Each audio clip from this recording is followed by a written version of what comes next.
Hi, I'm Voltam, founder of the Linux Distro community. The Linux Distro community is a place for people to hang out and discuss Linux, Linux distros, software, and open source. The Linux Distro community is a community funded by its members for its members. We are a friendly, welcoming community that encourages people who use Linux operating systems and software to share their passion and knowledge with other people. We believe that when people share information freely, everyone benefits. We'd love to see you become a part of the Linux Distro community. You can voice chat with us on Mumble or text chat with us in IRC. Head over to linuxdistrocommunity.com for details. Join in today in the sharing of knowledge and the freedom that a Linux operating system gives people. Thank you. Alright, welcome to yet another fabulous Saturday night news and nonsense, and today we are fishing with dynamite. That's right, it is a news and nonsense report with the Linux Zoo crew and Total OS today. Take it away. Thank you, Spatry. Oh, shoot that dynamite, that fuse. Okay, it's out. Whew, man, that was close. Thank you, Spatry. It's good to be back on the show again. We do have on the show, of course, I was only joking. We have on the show C. Smith, LectroLinux, Oscailt, of course, Spatry, myself, and TechMan246. And at this time, I would like to transfer the mic, and I hope I say it right, Oscailt. There you go. Oh, you got it right, Total OS, thankfully, unlike other people.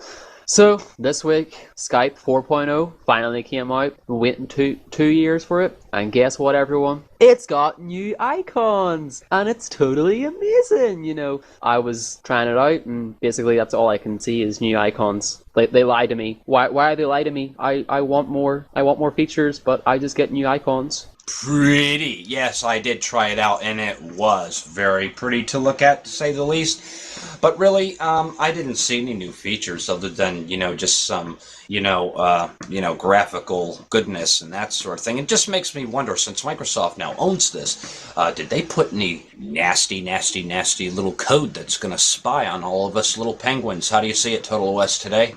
You know what? I don't know. An update for Linux has been long in coming. I haven't installed it yet. I prefer to wait. I'm more leery about bugs than any other type of nasties. But look, if it works, terrific. And if it doesn't work, it doesn't matter because I won't yet use it. I tested it out as soon as, the day that somebody told me about it, because when I ran Pacman SYU, it automatically updated, and I made a call with it immediately, and it worked. TechMan. I have not seen the new Skype, actually. LectroLinux. I'm using the Skype 4.0 and it's just crashed on me and I'm having to re-log into Skype again. Brilliant. And I'm running Ubuntu. Alrighty then. So we get some eye candy that everybody's been waiting for. All they get is just some eye candy with the new version of Skype. No real new features. And, could we be surprised about that? Oh well. Okay, C. Smith, what you got? Yeah, I have an announcement from Canonical about their Ubuntu app development contest. And it is a creation contest that has not started. It is set to start on the June 18th. And there will be 3 winners. All of each will take home N9 phones, and 2 will score a System 76 PC. The contest was previously restricted only to Quickly, but it is now open to all toolkits and code, as long as it's in GTK. Now that should be interesting, so any developers out there, you might want to have a look at that one. And, Oscailt, are you going to develop anything? In GTK? God, no. Wouldn't use JDK if you were going to give me a prize for it. Yeah, but you get the new Ubuntu phone. Oh my god. Speaking of phones, Total OS today, did you ever get that new prototype phone that has the electric shaver? Wait. Yes, and it works terrific. Thank you. Alrighty then. Okay. Lectro, what you got? My topic today is about running Ubuntu on a Retina display, i.e. the new MacBook Pros that's just been released, or the new MacBook, or whatever they want to call it. People have got a copy of it and they've tried to put Ubuntu on, and the pixel density is so high that the icons are so small that they're barely readable. So it's not recommended to use Ubuntu on the new Retina display, with it being 2880 by 1800. Ubuntu is just not designed to run at that high resolution. Oh my goodness. Total OS today, did I hear him say rectal display? Yes, one moment. He's trying to replace the battery in the probe.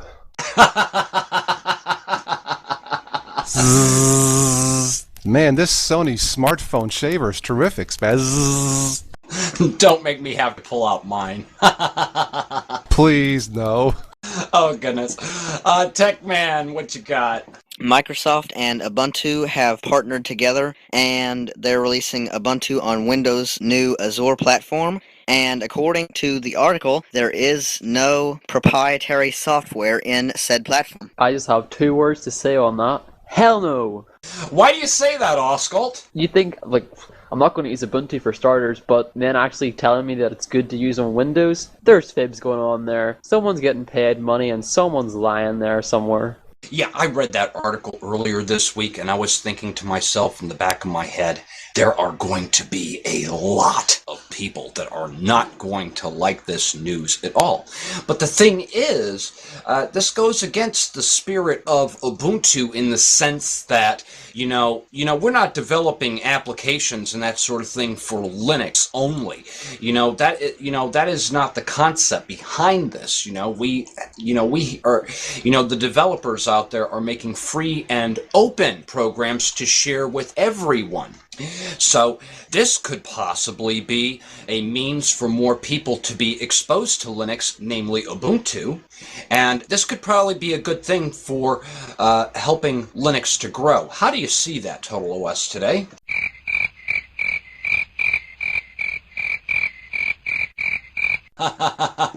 Be careful. Mark Shuttleworth, in an association with Microsoft, was he drunk when he signed that deal? I think they were handing out too much dynamite when he was fishing with Bill Gates. Yeah, it seems like 2 opposing forces trying to meet in the middle, and it's like, look, if that news item is true, I think it's terrific, but I am not totally convinced, Spatry. Yeah, I don't know. We'll have to see how that one plays out. Techman, you have a comment on this. The Azure platform is just for business type thing, an enterprise. So basically, if it does help Linux to grow, it's only going to grow in professional eyes, really and truthfully. High Six says, if you can't beat them, join them. Is this a marriage made in hell? Only time will tell. Linux's Today was wondering if this is a way for Microsoft to make software for Ubuntu. I don't know about that one, but Microsoft does own Skype that we just talked about, and so I don't know if this was Skype's team that actually developed it, or they, interjected a few people from Microsoft to do some changes on this. Wasn't there a lot of money spent on this, Oscailt? Yeah, I'd say there's about 10 grand spent on the icons at least. They sure saw them coming. I don't see why they have to lie to us, though. They have blatantly lied to us. All they have done is added new icons. They say, oh, you penguin lovers, you've got this, you've got that. No, I can just see new icons, and that's all I can see. Oh, and I get some really weird all the chats are in one window now. I mean, that's cool enough, but 2 things? Seriously, dudes? Seriously? It's funny. Somebody directed me to one of the forums or blogs, I think one of the developer blogs on, it was either Arch or Gen 2, one of the two. And one of the developers was complaining that he couldn't get it to crash. And then about a day or 2 later, now they're filing all kinds of bug reports and everything on it. So I got it to crash just by not even doing much, apart from 1 video call and 2 chat windows, and it crashed automatically. So try Ubuntu, it works wonders. I was just thinking there, it's been 2 years for them to develop this, and I've come up with the idea, but it took them 1 year per thing, so that's why we've only seen 2 changes in it. Same, that's what I was thinking as well. Yeah, but Commodore did go along to say that there might be under-the-hood changes, and C. Smith went to point out that Linux still apparently doesn't have conference video chat, but the thing is, with Skype, you do, because I tested that out the day that I ran an update on my system, and I found that it was actually working. So, and pretty much it worked just as well as the previous version of Skype, so so far, I'm happy with it. We'll have to see what goes on with that as time progresses. Okay, now time for my news report. As many of you know, the founder of Linux, Linus Torvalds himself, won the Digital Millennium Prize, and he shared this with a doctor who found some innovations with stem cell cloning or stem cell research and that sort of thing. And of course, he got to split 1.2 million euros with this gentleman, and so each of them get 600,000 euros. And a year's supply of rice-a-roni, the San Francisco treat. How do you see it, Total OS, today? Well, they'll be well fed for a year. No, seriously, congratulations to both gentlemen. They deserve it. Linus, of course, is considered, I guess, Spatry, he's considered the father of Linux. Is that correct? Yeah, Linus Torvalds is the father of Linux. And pretty much, though, Linux is just the kernel. You know, and then we just got a mishmash of applications that's thrown on top of it, and it just happens to run all of them quite well. Yes, so congratulations to Linus and the other gentleman, of course. I don't know much about the other gentleman, so, sir, if you are listening to this, this is definitely not a nonsense report for you, sir. Congratulations to you and Linus. I think it's terrific. Yeah, and the thing is, for those of you who are subscribed to me on Google Plus and Facebook, I did post a link to the video for the video on that, and it was a nice short little film where they had a little interview with Linus, and I thought it was very nice. Oscailt. I just want to say that Linus Torvalds owes me $10 because 10 of those lines are mine. I think I deserve some money. Let me call my lawyer, Spatry. Hang on. Where's my lawyer?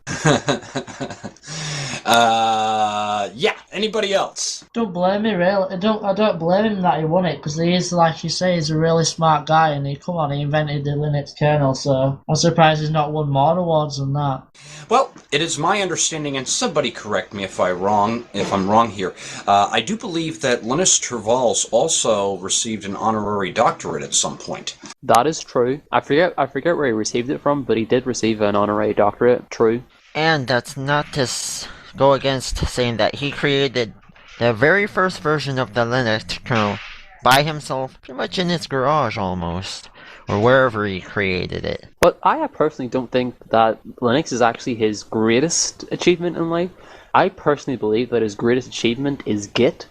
For you that don't know what Git is, it's a version control software. So effectively it allows for open source development. Every single package or piece of software out there at some stage has more than likely used Git to control its version control. Absolutely. And any of you who are interested in viewing Linus Torvalds' discussion on Git, it is available on YouTube. It's about an hour long, but it is a very good discussion. And the thing is, I build a lot of things from Git. I find that Git is very easy to clone and work with, and you just clone that Git package and then compile it from your system. It's very quick, very easy to use, and yes, I would have to agree, that is a magnificent innovation of his. In my opinion, if Linus hadn't done what he did, none of us would have any of this, literally. Like, we're all using Linux and we all love it, and we're all open source and open source fanatics, and we wouldn't have any of it if it wasn't for him. Yeah, you would. You'd have the Oscailt kernel. It would be amazing. I'd be the one winning the award.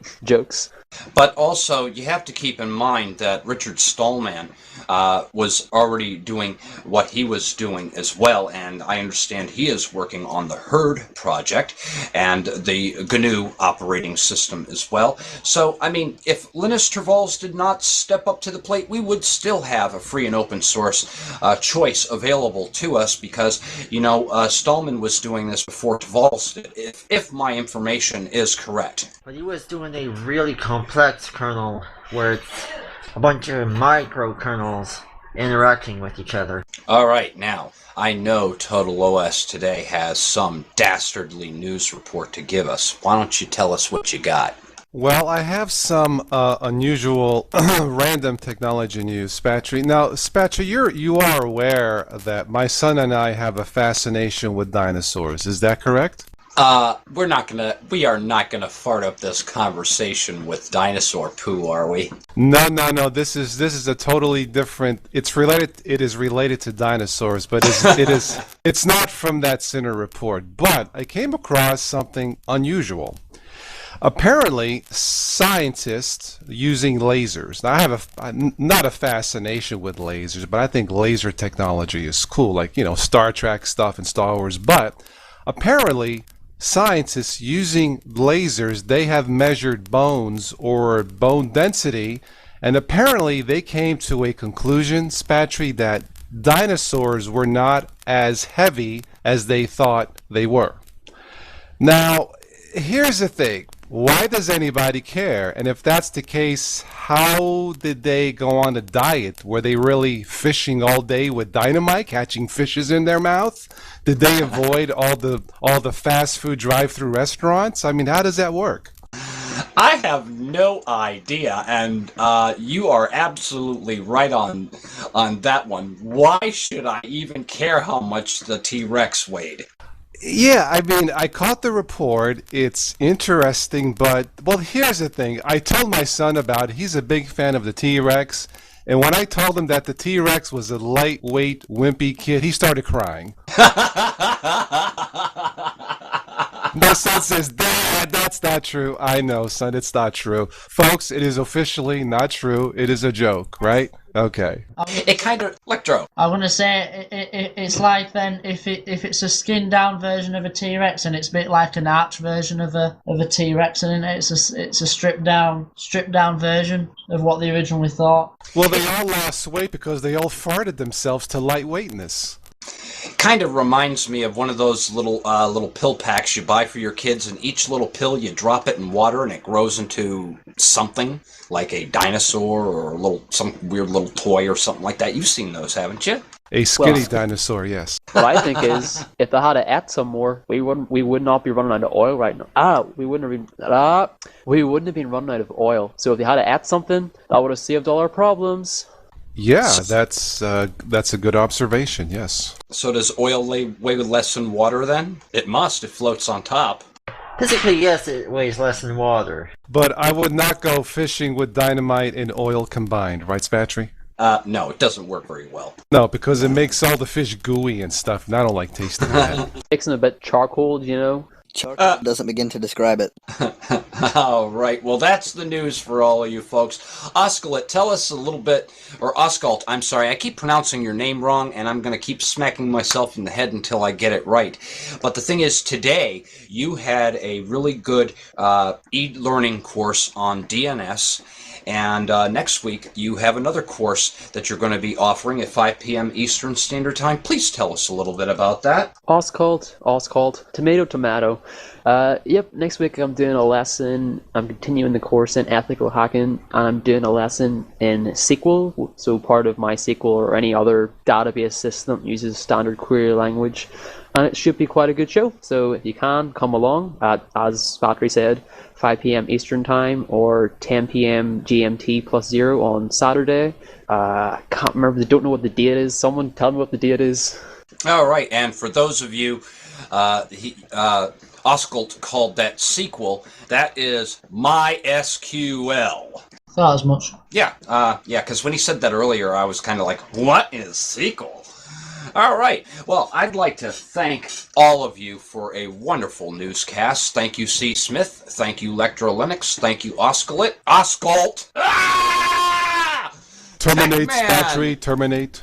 And thank you also, Total S, today. I'd also like to thank everybody in the listening room for participating with us on IRC. And thank you for all your comments and that sort of thing. We are going to be back next week, and we are going to be speaking with one of the developers of Gen 2. And so it's a show you definitely won't want to miss. We had a nice conversation on this the other day. It's really got my interest sparked up on having a nice distribution or system that you can build yourself, compiling this and building this from source. So we're going to have a nice little chat on that. I look forward to seeing all of you here, same time, same channel. Today's show was brought to you by the Linux Distro community. Visit us today at linuxdistrocommunity.com and chat with us on Mumble or in IRC on the Freenode network in the Linux Distro Community channel. The Linux Distro Community. Freedom through the sharing of knowledge.